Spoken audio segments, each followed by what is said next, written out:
ನಮಸ್ಕಾರ ಸ್ನೇಹಿತರೆ, ಜ್ಯೋತಿ ಚಾನಲ್ಗೆ ಸ್ವಾಗತ. ಸ್ನೇಹಿತರೆ, ಈ ಅಧಿಕ ಜ್ಯೇಷ್ಠ ಮಾಸದಲ್ಲಿ ಮಾಡುವಂಥ ಅತ್ಯಂತ ಸರಳವಾದ ವ್ರತಗಳ ಬಗ್ಗೆ ಇವತ್ತಿನ ವಿಡಿಯೋದಲ್ಲಿ ತಿಳಿಸ್ಕೊಡ್ತಾ ಇದ್ದೀನಿ. ವ್ರತ ಅಂತ ಹೇಳಿದ ಕೂಡಲೇ ಗಂಟೆಗಟ್ಟಲೆ ಕೂತ್ಕೊಂಡು ಮಾಡೋವಂಥದ್ದಲ್ಲ, ಅದೇ ಕಠಿಣ ನಿಯಮಗಳನ್ನು ಪಾಲಿಸಬೇಕಾದಂಥ ವ್ರತನೂ ಅಲ್ಲ. ಇದು ಅತ್ಯಂತ ಸರಳವಾದಂಥ ವ್ರತಗಳನ್ನು ತಿಳಿಸ್ಕೊಡ್ತಾ ಇದ್ದೀನಿ. ಇದರಲ್ಲಿ ಎಲ್ಲನೂ ಮಾಡಬೇಕಂತ ಇಲ್ಲ.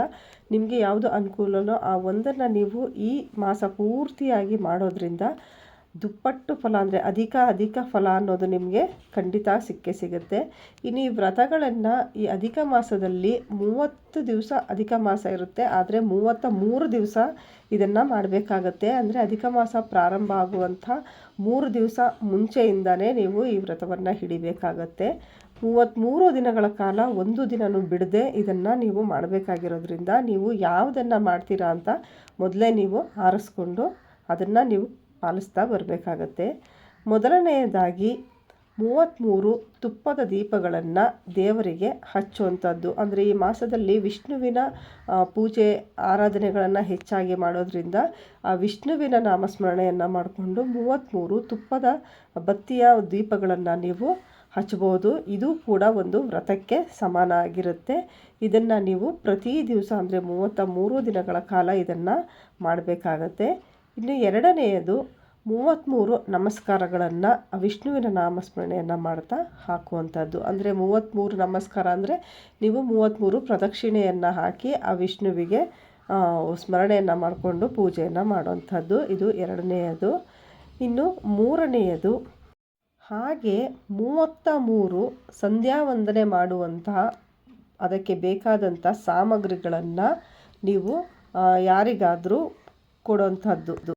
ಹಾಗೆ 33 ದಿನಗಳ ಕಾಲ ಯಾರಾದರೂ ಬ್ರಾಹ್ಮಣ ಹೆಂಗಸನ್ನು ಮನೆಗೆ ಕರೆದು ಅವರಿಗೆ ತಾಂಬೂಲ ದಕ್ಷಿಣೆಯನ್ನು ಕೊಡೋದು. ಇದು 33 ದಿನಗಳ ಕಾಲ ಪ್ರತಿ ದಿವಸ ಕರೆದು, ಯಾರಾದರೂ ಒಬ್ಬರಿಗಾದರೂ ಪರವಾಗಿಲ್ಲ, ಅವರನ್ನು 33 ದಿನಗಳ ಕಾಲ ಮನೆಗೆ ಕರೆದು ತಾಂಬೂಲ ದಕ್ಷಿಣೆಯನ್ನು ಕೊಡೋವಂಥದ್ದು. ಇದು ಕೂಡ ಒಂದು ವ್ರತ. ಇದು 33 ದಿವಸ ಕರೆದು ಕೊಡೋದಕ್ಕೆ ಸಾಧ್ಯ ಆಗದೇ ಇದ್ದರೆ ನೀವು ಒಂದೇ ದಿವಸ 33 ಮುತ್ತೈದೆಯರನ್ನು ಕರೆದು ತಾಂಬೂಲ ದಕ್ಷಿಣೆಯನ್ನು ಕೊಟ್ಟು ಕಳಿಸ್ಬೋದು. ಇದು ಕೂಡ ಒಂದು ವ್ರತ ಆಗುತ್ತೆ.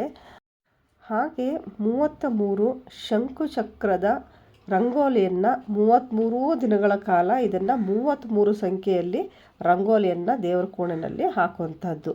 ಇದು ಕೂಡ ಒಂದು ವ್ರತ. ಅಥವಾ 33 ಬರೀ ಶ್ರೀಕಾರಗಳನ್ನೇ ಹಾಕುವಂಥದ್ದು, ಅಥವಾ 33 ಸ್ವಸ್ತಿಕನ್ನು ರಂಗೋಲಿ ಹಾಕುವಂಥದ್ದು. ಇದು ಕೂಡ ಮಾಡಬಹುದು. ಹಾಗೆಯೇ ಮೊದಲನೇ ದಿವಸದಿಂದ ಪ್ರತಿದಿನ ಕೂಡ ಒಂದು ಹಿಡಿ ಅಕ್ಕಿಯನ್ನು ತೆಗೆದುಕೊಂಡು 33 ಬಾರಿ ವಿಷ್ಣುವಿನ ಯಾವುದಾದ್ರೂ ಒಂದು ಮಂತ್ರವನ್ನು ಹೇಳಬೇಕು.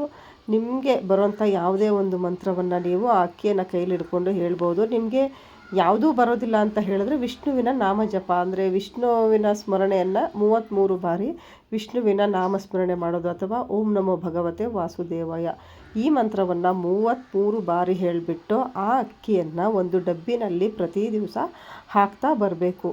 ಕೊನೆ ದಿವಸ ಆ ಅಕ್ಕಿ ಏನಿದೆ ಅದರಲ್ಲಿ 33 ನಾಣ್ಯಗಳನ್ನು ಹಾಕಿಬಿಟ್ಟು ಅದನ್ನು ತೆಗೆದುಕೊಂಡು ಹೋಗಿ ಯಾವುದಾದ್ರೂ ವಿಷ್ಣುವಿನ ದೇವಸ್ಥಾನ ಅಥವಾ ಶ್ರೀನಿವಾಸನ ದೇವಸ್ಥಾನ, ಕೃಷ್ಣನ ದೇವಸ್ಥಾನ ಯಾವುದಿದೆಯೋ ಅಲ್ಲಿ ತೆಗೆದುಕೊಂಡು ಹೋಗಿ ಅದನ್ನು ಕೊಟ್ಬಿಟ್ಟು ತಾಂಬೂಲ ದಕ್ಷಿಣೆ ಸಮೇತವಾಗಿ ಅದನ್ನು ದೇವಸ್ಥಾನಕ್ಕೆ ಕೊಟ್ಬಿಟ್ಟು ಬರಬೇಕು. ಅಥವಾ ಆ 33 ಕಾಯಿನ್ಗಳೇನಿದೆ ಅದನ್ನು ದೇವಸ್ಥಾನದ ಹುಂಡಿನಲ್ಲಿ ಹಾಕಿಬಿಟ್ಟು ಅಕ್ಕಿಯನ್ನು ದೇವಸ್ಥಾನಕ್ಕೆ ಕೊಟ್ಬಿಟ್ಟು ಬರಬಹುದು. ಇದನ್ನು ಕೂಡ ಮಾಡ್ಬೋದು. ಹಾಗೆ ನಿಮ್ಮ ಮನೆಯಲ್ಲಿರುವಂಥ ಯಾರಾದರೂ ಹಿರಿಯ ಮುತ್ತೈದೆಗೆ ಪ್ರತಿ ದಿವಸ ತಲೆಯನ್ನು ಬಾಚಿ ಅವರ ತಲೆಗೆ ಹೂವನ್ನು ಮುಡಿಸುವಂಥದ್ದು. ಇದು ಕೂಡ ಒಂದು ವ್ರತ. ಹಾಗೆಯೇ ಪ್ರತಿ ದಿವಸ 33 ತುಳಸಿ ದಳಗಳನ್ನು ವಿಷ್ಣುವಿನ ಮಂತ್ರವನ್ನು ಹೇಳಿ ವಿಷ್ಣುವಿನ ಪಾದಕ್ಕೆ 33 ತುಳಸಿ ದಳಗಳನ್ನು ಅರ್ಪಣೆಯನ್ನು ಮಾಡೋದು. ಇದು ಕೂಡ ಪ್ರತಿ ದಿವಸ 33 ದಿನಗಳ ಕಾಲ ಇದನ್ನು ಮಾಡಬೇಕಾಗತ್ತೆ. ಇದು ಕೂಡ ಒಂದು ವ್ರತ. ಹಾಗೆ ಪ್ರತಿ ದಿವಸ ಕೂಡ ವಿಷ್ಣು ಸಹಸ್ರನಾಮವನ್ನು 33 ದಿನಗಳ ಕಾಲ ಪಠಣೆಯನ್ನು ಮಾಡೋದು. ಇದು ನಿಮಗೆ ಅತ್ಯಂತ ಶುಭ ಫಲವನ್ನು ತಂದುಕೊಡುತ್ತೆ. ಪ್ರತಿದಿನ ಕೂಡ ಒಂದು ದಿನವೂ ಬಿಡದೆ ಈ ಒಂದು ವಿಷ್ಣು ಸಹಸ್ರನಾಮ ಪಠಣೆಯನ್ನು ನೀವು ಮಾಡಬಹುದು. ಅಥವಾ 33 ದಿನಗಳ ಕಾಲ ಪ್ರತಿ ದಿವಸ ವಿಷ್ಣುವಿನ ಅಷ್ಟೋತ್ತರವನ್ನು ಓದೋವಂಥದ್ದು, ಇದು ಕೂಡ ಒಂದು ವ್ರತ ಆಗಿರುತ್ತೆ.